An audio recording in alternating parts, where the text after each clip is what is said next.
ఊరువాడ party పెట్టి తిరిగినప్పుడు తెలుగు భాష మీద పేరు తెలుగుదేశం పార్టీ పేరు పెట్టి అధికారంలోకి వచ్చింది కాదని నిజం అధ్యక్ష. మదరేసీలను పిలిచిన మనల్ని తెలుగులకు గుర్తింపు తెచ్చిన మహానుభావుడు ఎన్టీఆర్ గారు తెలుగు విశ్వరాజ్యం పెట్టారు. అట్లాగే బ్రిటిష్ అయిన సిపి బ్రౌన్ గారు తెలుగులో నిఘంటువు రాసిన పరిస్థితి అధ్యక్ష. కానీ జగన్మోహన్ రెడ్డి గారు మాత్రం పాఠశాలల్లో తెలుగు భాషను తీసేసి ఇంగ్లీష్ భాషను బలవంతంగా విద్యార్థుల మీద రుద్దాలని చూసిన విషయం మనందరికీ తెలిసిందే అధ్యక్ష. గత వైసీపీ ప్రభుత్వం భాషా ప్రయుక్త రాష్ట్రాల్లో భాష మీద దాడి చేసి మాతృభాషను మృత భాషగా మారుద్దాం అనుకున్న పరిస్థితి అధ్యక్ష. పనికిమాలిన మంత్రులుగా పెట్టి అగౌరవంగా మాట్లాడించే పరిస్థితి, అలాగే బూతులు తెట్టించి తెలుగు భాషను అవమానపరిచి తెలుగు తల్లి కూడా బాధపడిన పరిస్థితి అధ్యక్ష. ప్రభుత్వం మాతృభాషకు బడ్జెట్ కేటాయించడం ఇదే మొట్టమొదటిసారి అధ్యక్ష. ఇది ప్రతి తెలుగువాడు గర్వించదగ్గ విషయం. ముఖ్యమంత్రి గారికి ప్రతి తెలుగువాడు పార్టీలకు అతీతంగా ధన్యవాదాలు చెప్పాల్సిన అంశం అధ్యక్ష. అలాగే పంచాయతీరాజ్ రూరల్ డెవలప్మెంట్లో గత ప్రభుత్వంలో సర్పంచులు కోర్టులకు వెళ్ళి ఫండ్స్ తెచ్చుకునే పరిస్థితి అధ్యక్ష. వాళ్ళు కోర్టులకు వెళ్ళినా కూడా రాని పరిస్థితి అధ్యక్ష. ఎన్డీఏ గవర్నమెంట్లో గౌరవ ముఖ్యమంత్రి గారు మరియు గౌరవ డిప్యూటీ సీఎం గారు గ్రామ పంచాయతీలు రూరల్ డెవలప్మెంట్ ప్రత్యేక శ్రద్ధ చూపించి 18,848 కోట్ల రూపాయల బడ్జెట్ను ఆర్థిక శాఖ ద్వారా ప్రకటించడం నిజమైన గ్రామ స్వరాజ్యంగా ప్రజలు మాట్లాడే పరిస్థితి అధ్యక్ష. ఎడ్యుకేషన్ డిపార్ట్మెంట్ గురించి కూడా అధ్యక్ష, వైసీపీ ప్రభుత్వంలో అనేక పాఠశాలలు విలీనం పేరుతో మూసేస్తారు. వేల సంఖ్యలో విద్యార్థులు డ్రాప్అవుట్ అయిన పరిస్థితి అధ్యక్ష. స్కూల్ ఎడ్యుకేషన్ అనేది ప్రతి వ్యక్తికి ఇంపార్టెంట్ అయినా ఎడ్యుకేషన్ డిపార్ట్మెంట్ని విద్యార్థులను టీచర్స్ని అతలాకుతలం చేసిన పరిస్థితి మనం వైసీపీ గవర్నమెంట్లో చూసాం అధ్యక్ష. ఎడ్యుకేషన్ మినిస్టర్ గారు గౌరవ లోకేష్ గారు విద్యా వ్యవస్థను విద్యార్థుల భవిష్యత్తును దృష్టిలో పెట్టుకుని సమూలంగా ప్రక్షాళన చేస్తున్నందుకు అభినందించాల్సిన విషయం అధ్యక్ష. ఎడ్యుకేషన్ డిపార్ట్మెంట్కి 31,806 కోట్ల రూపాయలు కేటాయించడం హర్షణీయం. అలాగే బీసీ వెల్ఫేర్ తెలుగుదేశం పార్టీకి బీసీలు వెన్నుముగ్గా ఉంటారని, అలాగే బీసీ వెల్ఫేర్ డిపార్ట్మెంట్ ఎన్డీఏ ప్రభుత్వం ప్రస్తుత బడ్జెట్లో కేటాయించిన బడ్జెట్ను చూస్తే అది అర్థమయ్యే పరిస్థితి అధ్యక్ష. 47,456 కోట్ల రూపాయలు ప్రస్తుత బడ్జెట్లో బీసీ వెల్ఫేర్ కేటాయించడం హర్షదాయకం. అలాగే చేతి వృత్తిదారులకు కూడా 1,000 కోట్ల రూపాయలు కేటాయించడం గొప్ప విషయం అధ్యక్ష. స్వాతంత్రం వచ్చిన తర్వాత అత్యంత తక్కువ అభివృద్ధి చేసిన ప్రభుత్వం ఏదైనా ఉంటే అది గత వైసీపీ ప్రభుత్వం అధ్యక్ష. ఏ ప్రజాప్రభుత్వం అయినా కొత్తగా రోడ్లు వేస్తుందని చూసాం విన్నాం, కానీ ప్రస్తుత ప్రభుత్వానికి గుంటలు పూడ్చే కార్యక్రమం అప్పచెప్పిన దిక్కుమాలిన పరిస్థితుల్లో రోడ్లను గత ప్రభుత్వం గాలికి వదిలేసిన పరిస్థితి అధ్యక్ష. ఆ రోడ్లకు మరమ్మతు కల్పించి నిధులు కేటాయించి మరమ్మతులు చేసిన ప్రజలు ప్రస్తుతం హర్షించే పరిస్థితి అధ్యక్ష. గత ప్రభుత్వంలో ఊరు ఓడ ఆస్తుల రేట్లు పడిపోయిన పరిస్థితి అధ్యక్ష. గత ప్రభుత్వంలో రాష్ట్రంలో పెట్టుబడులు పెట్టక ఎవరు ముందుకు రాని పరిస్థితి, నిరుద్యోగ ఉపాధి అవకాశాలు లేని పరిస్థితి, పారిశ్రామికవేత్తలు పారిపోయిన పరిస్థితి, నా నియోజకవర్గంలో అశోక్ లైలాండ్ వంటి పెద్ద కంపెనీలు కూడా ప్రారంభానికి సిద్ధంగా ఉన్నా కూడా వాళ్ళు వెనక్కి వెళ్ళిపోయిన పరిస్థితి అధ్యక్ష. అలాగే రైతులకు సకాలంలో నీరు అందించడం విఫలమైన పరిస్థితి, ఖరీఫ్కి రబీకి గిట్టుబాటు ధర కల్పించలేకపోవడం పక్కన పెడితే 2024 ధాన్యం కొనుగోలు చేయకుండా ఆరుగాలం కష్టపడే రైతు సోదరులు ఇబ్బంది పెట్టిన పరిస్థితి అధ్యక్ష. గతంలో కొనుగోలు చేసిన ధాన్యం డబ్బులు కూడా రైతులకు చెల్లించాలి. మన ఎన్డీఏ ప్రభుత్వం 2 రోజుల క్రితం వైసీపీ ప్రభుత్వం ధాన్యం కొనుగోలు బకాయిలు 1,640 కోట్ల రూపాయలు కూడా చెల్లించిన పరిస్థితి అధ్యక్ష. డీసీసీబీలు కూడా చాలా డీసీసీబీలు గత ప్రభుత్వంలో నష్టాల్లోకి వెళ్ళిన పరిస్థితి అధ్యక్ష. వైసీపీ ప్రభుత్వం రిటైర్మెంట్ అయ్యే ఉద్యోగులకు పెన్షన్లు ఇవ్వలేక వాళ్ళు డబ్బులు సెటిల్ చేయలేక ఉద్యోగుల విరమణ వయసును పెంచిన పరిస్థితి అధ్యక్ష. ఎన్డీఏ ప్రభుత్వం రాగానే ప్రజల్లో పాజిటివ్ యాటిట్యూడ్ వచ్చింది వాస్తవం అధ్యక్ష. వాట్సాప్ కాల్ మాట్లాడే పరిస్థితి నుంచి మామూలు ఫోన్లు మాట్లాడే పరిస్థితికి ఈ రాష్ట్ర ప్రజలు వచ్చిన పరిస్థితి అధ్యక్ష. అలాగే అధ్యక్ష ఒక చిన్న సూచన అధ్యక్ష, ఏపీ స్టాంప్స్ అండ్ రిజిస్ట్రేషన్ డిపార్ట్మెంట్కి బ్రిటిష్ ఇండియా 1899 రిజిస్ట్రేషన్ యాక్ట్కు బదులుగా నూతన ఏపీ రిజిస్ట్రేషన్ యాక్ట్ తీసుకొస్తే అధ్యక్ష రాష్ట్ర ఖజానాకు 1,000 కోట్ల ఆదాయం వచ్చే అవకాశం ఉంది అధ్యక్ష.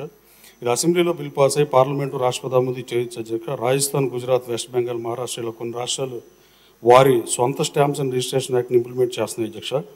ఈ రాష్ట్రాల యాక్ట్ని క్షుణ్ణంగా అధ్యయనం చేయాల్సిందిగా సంబంధిత మంత్రి గారిని కోరుతుంది అధ్యక్ష. ప్రతి రిజిస్ట్రేషన్ డాక్యుమెంట్కి 500 రూపాయలు సెస్ వేసి ప్రైడ్ ఆఫ్ ఆంధ్రప్రదేశ్ ఒంగోలు గిత్తలు, ఒంగోలు ఆవులు కనుమరుగే పరిస్థితి రాష్ట్రంలో ఉంది అధ్యక్ష. ఈ రాష్ట్రానికి గర్వకారణమైన పశు సంపద ఆ 500 రూపాయలు చేస్తూ ఆ జాతి ఒంగోలు జాతి సంరక్షణకి ఉపయోగించవలసిన అవకాశం ఉంటే చూడవలసిందిగా కోరుతున్నాను అధ్యక్ష. జగన్మోహన్ రెడ్డి గారికి ప్రతిపక్ష హోదా రాదని ఎన్నికల ముందే చెప్పాను అధ్యక్ష. తల్లికి నచ్చని కొడుకు రాష్ట్ర ప్రజలకు నచ్చే పరిస్థితి లేదనే ఉద్దేశంతో నేను ఎన్నికలకు 6 నెలల ముందే ప్రతిపక్ష హోదా అని చెప్పిన పరిస్థితి. అలాగే అధ్యక్ష జగన్మోహన్ రెడ్డి గారు ఈ సభకు రాకుండా ఇక్కడ ప్రతిపక్ష హోదా లేదని చెప్తూ రాజ్యసభలోనూ లోక్సభలోనూ వాళ్ళ సభ్యులు వెళ్ళే పరిస్థితి అధ్యక్ష. అక్కడ ప్రధాన ప్రతిపక్ష హోదా కానీ ప్రతిపక్ష హోదా కానీ ఉందా అది రాష్ట్ర శాసనసభను అవమానిస్తుండగానే భావిస్తున్నారు అధ్యక్ష. 11 స్థానాలు ఇక్కడ ఇచ్చినా 4 స్థానాలు లోక్సభలో ఇచ్చినా ఈ రాష్ట్ర ప్రజలే ఇచ్చారు. అక్కడొక నీతి ఇక్కడో నీతి పాటించడం అది కరెక్ట్ కాదు అధ్యక్ష.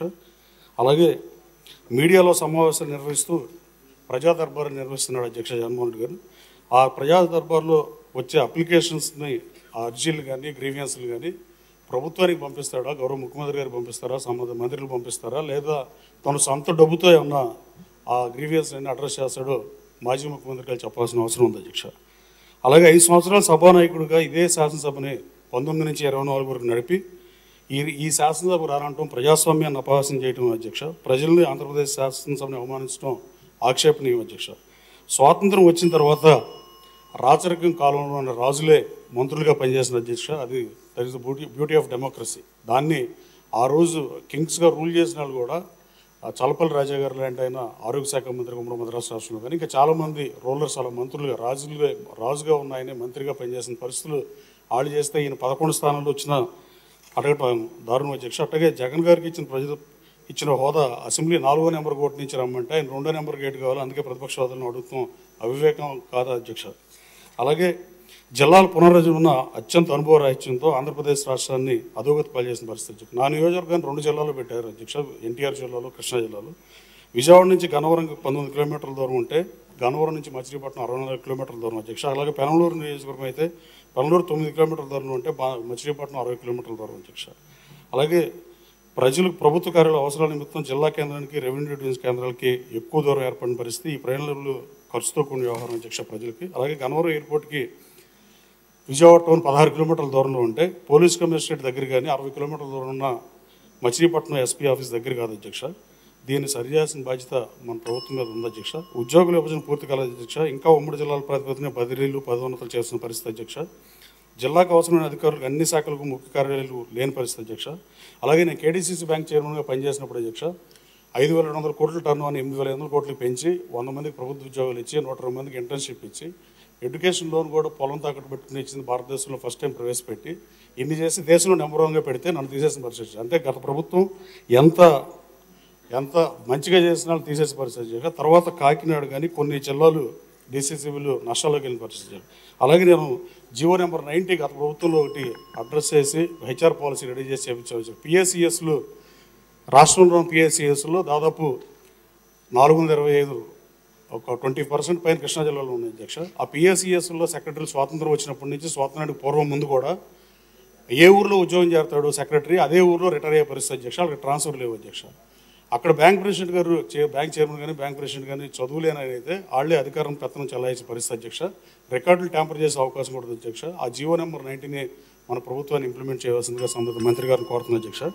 అలాగే అధ్యక్ష చివరగా ఎన్ని ఇబ్బందులు ఉన్నా ఎన్ని సవాళ్ళు ఉన్నా ఇంత మంచి బడ్జెట్ ప్రవేశపెట్టిన ఆర్థిక మంత్రి పయ్యావుల కేశవ్ గారికి అలాగే గౌరవ ముఖ్యమంత్రి గారికి ధన్యవాదాలు తెలియజేస్తున్నాను అధ్యక్ష. లాస్ట్ బట్ నాట్ లీస్ట్ అధ్యక్ష, స్కూల్లో ఉన్నప్పుడే ఎమ్మెల్యే వాళ్ళని కోరికున్న ఆ కోరిక తీర్చిన గన్నవరం ప్రజలకి మరోసారి ధన్యవాదాలు తెలియజేస్తూ వాళ్ళ కోరికలు తీర్చడానికే పనిచేస్తున్న అధ్యక్ష. కానీ ఒక చిన్న విన్నపం ఏంటంటే మీరు కానీ ముఖ్యమంత్రి గారు కానీ గతంలో మేము చదువుకునే టైంలో ఉన్న శాసనసభ ఎవరికైనా ఐడెంటికల్ మార్క్ ఇప్పుడు తెలంగాణ రాష్ట్రం తర్వాత 2 ముక్కలు అయింది.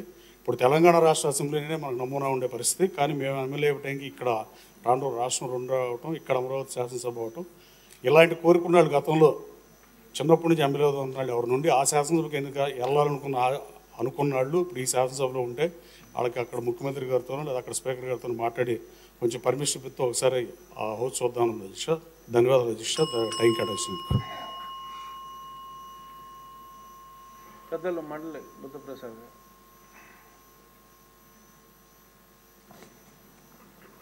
అధ్యక్ష, బడ్జెట్పై ప్రసంగించే అవకాశం కల్పించిన